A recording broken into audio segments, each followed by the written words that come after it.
A Democratic activist and filmmaker posing as a conservative Catholic secretly records audio at events featuring members of the Supreme Court.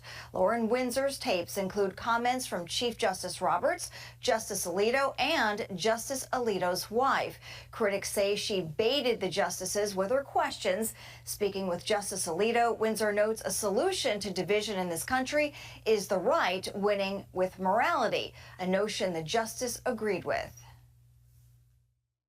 I think that the solution really is like winning the moral argument. Like, people in this country who believe in God have got to keep fighting for that to return our country to a place of godliness. Oh, I agree with you. I agree with you. The Chief Justice was asked a similar question, but Chief Justice Roberts said it's not his job to put the nation on a more moral path. The head of the Supreme Court Historical Society, where the secret recordings took place, has issued a statement saying, quote, "We condemn the surreptitious recording of justices at this event, which is inconsistent with the entire spirit of the evening. Attendees are advised that discussion of current cases decided by this court or a justice's jurisprudence is strictly prohibited and may result in forfeiture of membership in the society." The Supreme Court has yet to comment.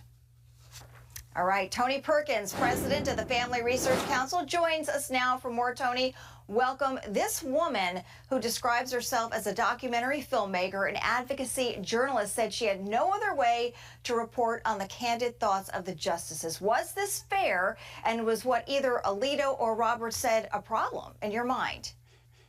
Well, I mean, look, here's a newsflash. Justice Alito is a religious conservative who has upheld the Constitution as it pertains to issues that come before him on the court. So let's go back to what he said for just a moment.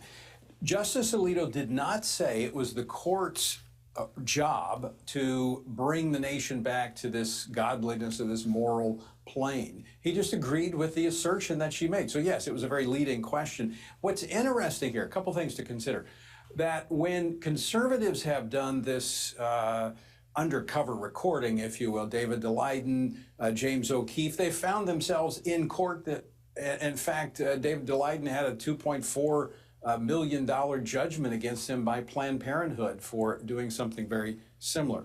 So I think there's a, if you want to say double standard, kind of a double standard here. But also consider this.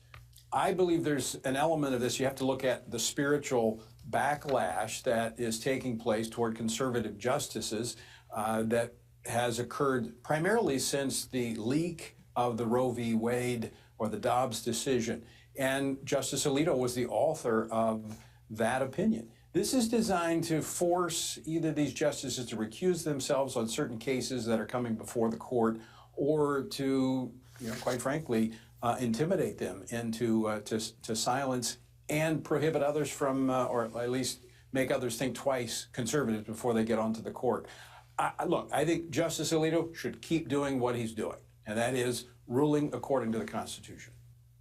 Tony, I'd like to get some quick thoughts on that Florida law blocking transgender kids from treatment that just got thrown out by a federal judge. What do you think? The judge is off his rocker and should be off the bench. He equates gender dysphoria in the state treating minors with racial discrimination.